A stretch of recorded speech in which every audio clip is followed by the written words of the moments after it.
सूरी नीति वाक्यामृत ग्रंथ में यहाँ पर पुरोहित समुद्देश में समझा रहे हैं कि जो विद्यार्थी हैं उन विद्यार्थियों को बंधु के समान स्नेह करना चाहिए परस्पर में।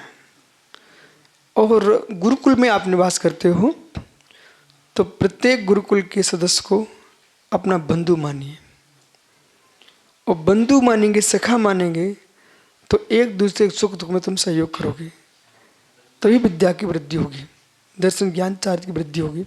अब माना कि ये गुरुकुल है आपका आश्रम। अमृतचंद्र स्वामी ने आश्रम संज्ञा किसको दी?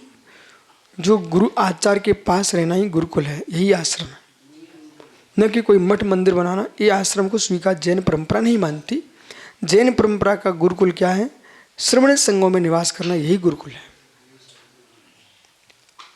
अब आपने गृह त्याग कर दिया, परिपूर्ण रूप से माता पिता भाई बंधु त्याग कर दिए। अब किसी का स्वास्थ्य बिगड़ता है और आप कहो मैं तो अपने आप में स्वतंत्र हूं। एक साधु को अपने घर की याद आ जाए, अपनी माँ की याद आ जाए, ये तो बहुत गलत काम हो गया। तुम उसको इतनी सेवा करो, इतनी सेवा करो, उसको समझ में आना चाहिए इतनी से मेरी माँ नहीं कर सकती, सगा भाई नहीं कर सकता। मतलब मुनिराजों को, ब्रह्मचारियों को सिर दर्द करे तुम इतने उनको दबाओ, इतनी सेवा करो, उनकी माँ की याद नहीं आए।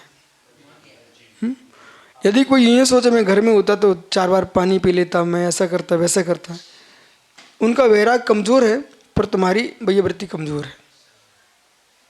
दो पच लेना, उनका वैराग कमजोर है और तुम्हारी वैयवृत्ति कमजोर है। दृढ़ वैरागी होगा, कुछ नहीं, शरीर नष्ट हो सकता है, मेरी साधना नष्ट नहीं हो सकती, क्योंकि मैं शरीर के लिए साधु नहीं बना हूं, साधना के लिए साधु बना हूं। हो वीर पुरुष हो,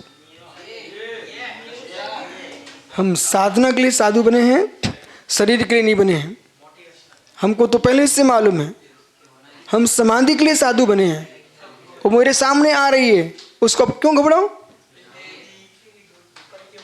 प्रत्यक्ष सारी समाधि हुई तो ठीक है, दुख होता है, लोगों को रोए। फिर हमारा नंबर आया प्रवचन का, तो प्रवचन की ना जो लोगों की धारणा थी, 1 मिनट में धारणा बदल गई, माहौल एकदम आनंदमय हो गया। बोले जो साधक समाधि के लिए साधना करता है उसने उसको प्राप्त कर लिया है, इसमें दुख किस बात का? अब माना कि फूले पड़ गए, गज कुमार की तो ऊपर सिगड़ी रख दी, फूले पड़े। 5 पांडव मुनिराजों को अग्नि लगा दिए, कितने आभूषण पहना दिए, फूले पड़े। गुरुदत्त स्वामी के लिए आग ही लगा दी लपेट करके रुई, फूले पड़े। लेकिन शालिनी खारी खाने दो, लेकिन ये फूले तन में पड़ जाएं, मेरे मन में कसा के फूले ना पड़ पाए।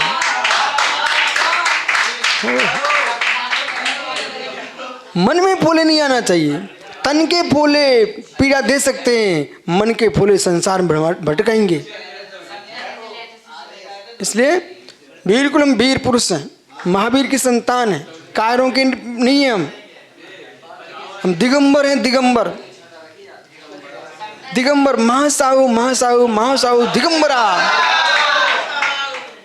सुन रहे हैं ना अन्य योग सागर जी?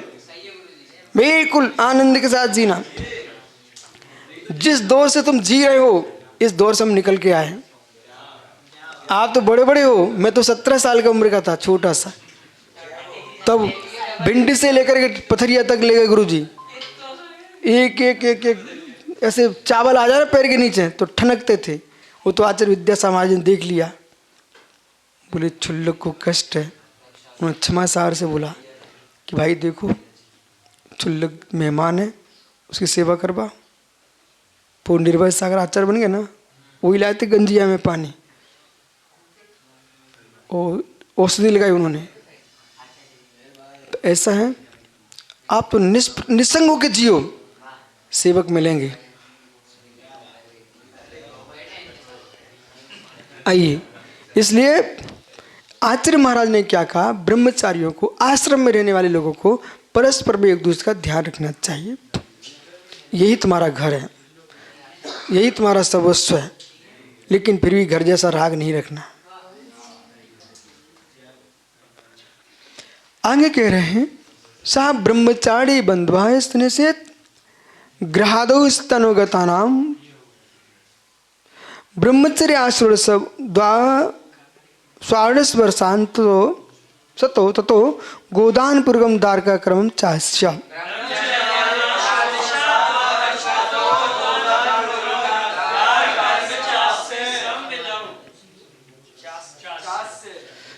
अब यहाँ देखो नीति ग्रंथ है तो सारी विधि बताना पड़ेगी ना। एक छात्र को 16 वर्ष तक ब्रह्मचर्य का पालन करना चाहिए। भद्रबाहु स्वामी भी 16 वर्ष तक अध्ययन करने गए। 16 वर्ष बाद उन्होंने अपने गुरु ने उनको भेजा था घर, याद है आप? तो 16 वर्ष ब्रह्मचर्य का पालन करें। फिर गोदान पूर्वक द्वारका कर्म विवाह कर्म करें। तो अब ये सामान्य कथन, गोदान, गो यानी वाणी, गो यानी वाणी, षोडशम गौर निगद्यते। तो उसने अध्ययन किया ना, जिन वाणी का दान करके तत्वोपदेश करके फिर विवाह कर्म करें। वैदिक परंपरा की दृष्टि से देखते हैं तो वो गो यानी गाय, गौ दान करके वो शादी कराए। तो बिना दान के शादी न कराए। शादी के बाद 7 दिन तक दोनों अखंड ब्रह्मचर्य का पालन करें। प्रथम रात्रि उनके सुख की रात्रि नहीं है, उनको 7 दिन तक तीर्थ वंदना करना चाहिए, गुरुओं के पास जाना चाहिए। और तीर्थ वंदना करने के बाद न गोवा न अन्य जगह शिमला नहीं, ये गोवा शिमला का मार्ग नहीं है, ये शादी दीक्षा है। सुनिए ध्यान से, शादी दीक्षा है। तुम दीक्षा को भ्रष्ट कर रहे हो गोवा जा करके, शिमला आदि घूम करके, क्योंकि आप जो वहाँ पर जो है ना कर रहे हो ना, मध्य मास मधु से सन जाओगे, आपने दीक्षा को भंग कर दिया है। शादी दीक्षा है, पूरी विधि पूर्वक देवसा गुरु की साक्षी पूर्वक शादी होती है, ठीक है? तो आपने देवसा गुरु की साक्षी से शादी की है, परस्पर में व्रतों को पालन करने के लिए नियम लिया है, और आपके सील का हम पालन कराएंगे, उनके सील का हम पालन से प्रतिज्ञा आपकी है। उन प्रतिज्ञाओं के साथ रखते हुए कहीं भटकने की आवश्यकता नहीं है। सम्मेश कर जाइए, आप गिरनारी जाइए, सोनागिरी जाइए, बगल में आपके जो तीर्थ तुम्हारे बगल में, जैसे यहाँ पर है आपके कचनेर जी है, गजपंता जी है, गोमटेश में बाहुली जी, जिस जो तुम्हारे पास नजदीक क्षेत्र उन क्षेत्र की वंदना करो। 7 दिन तक आपको ब्रह्मचर्य का पालन करना है। इसलिए जितनी कर सको, आपकी बातें हम सुन रहे हैं लेकिन व्यर्थ की बातें, इसलिए हम ध्यान नहीं दे रहे हैं। जो पहले हो रहा है ना, उसका परिणाम बहुत गलत हो रहा है, उससे शादियां टूट रही हैं। पहले समझिए, इधर देखो मित्र, कोई वस्तु है। अब सुब्रत साहिब क्या हुआ, दीक्षा होना थी बम्बई में, तो एक ज्ञानी मेरे पास आया, महाराजों के नाम बता दो। बोले अब तो आप रखने वाले हो ना, मैंने तुम्हें नाम बता दूंगा ना तो नाम का रहस्य समाप्त हो जाएगा, और तुम इतने भोले नहीं हो तुरंत ही व्हाट्सएप करोगे, बोलिए नाम रखे जाने वाले हैं, फिर कोई ताली बजाने वाला नहीं है कि भैया नियोग सागर कौन है। तो जब तक कार्य पूरा न हो जाए तब तक रहस्य को प्रकट नहीं करना चाहिए।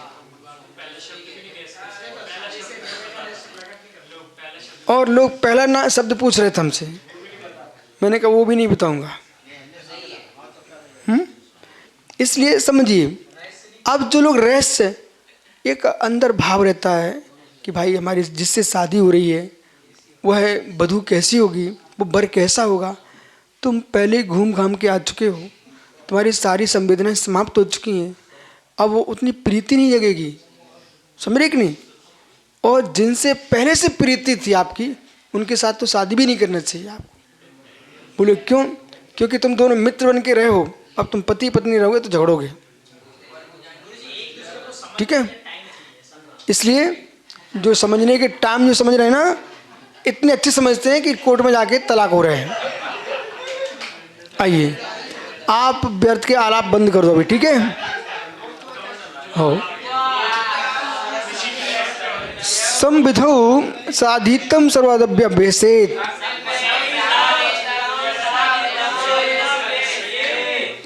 और हम कब खुश हों आपसे? अभिषेक जब आप चल रहे हो, जैसे अभी रास्ते में हम देखते कि सारस्वत जी हैं, निसंग सागर जी हैं, सार 2-3 जो महाराज जी हैं ना, आपस में तत्व चर्चा करते हैं, उससे उनके ज्ञान बढ़ता है। पाठ करो।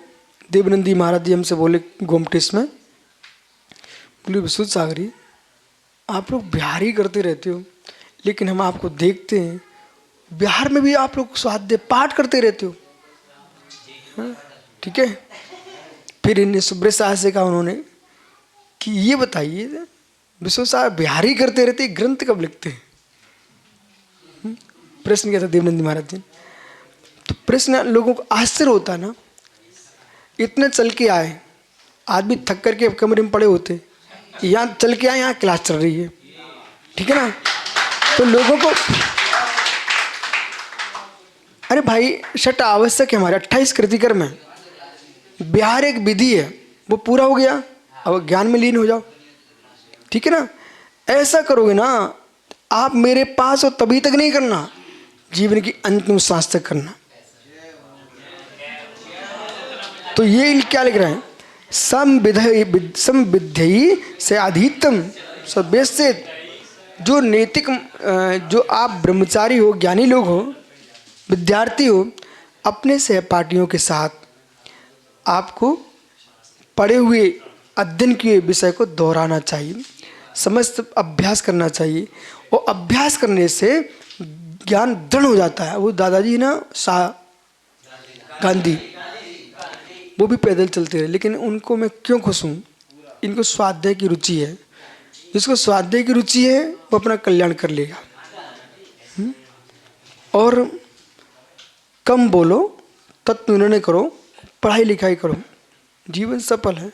अविश्वास मानिए, अकेले महाराज जी हैं, न प्रवचन न स्वाध्याय कर बैठे हुए हैं, तो वो चाहते समाज हमारी उपेक्षा कर रही है।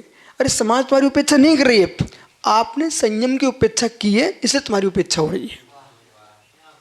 आप एकल विहार मत करो ना, आप सबके साथ रहो ना, और तो स्वाध्याय करते रहो, खाली बैठो ही मत।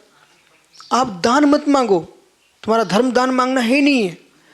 आपको तो दान, हमारा जैन धर्म दान मांगता नहीं है, श्रावक भक्ति दान देते हैं। अब देखो एक नासिक से आ गए, कहाँ बम्बई से घूम रहे लोग, पूना, आपकी सोलापुर, राजस्थान, मालपुरा, कहाँ कहाँ के लोग बेचारे यहाँ हो। समय कहाँ से गए जी?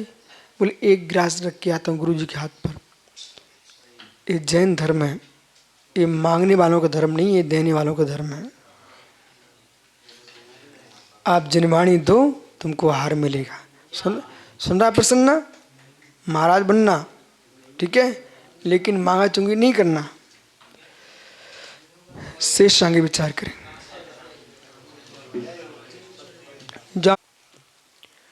आचार्य प्रवर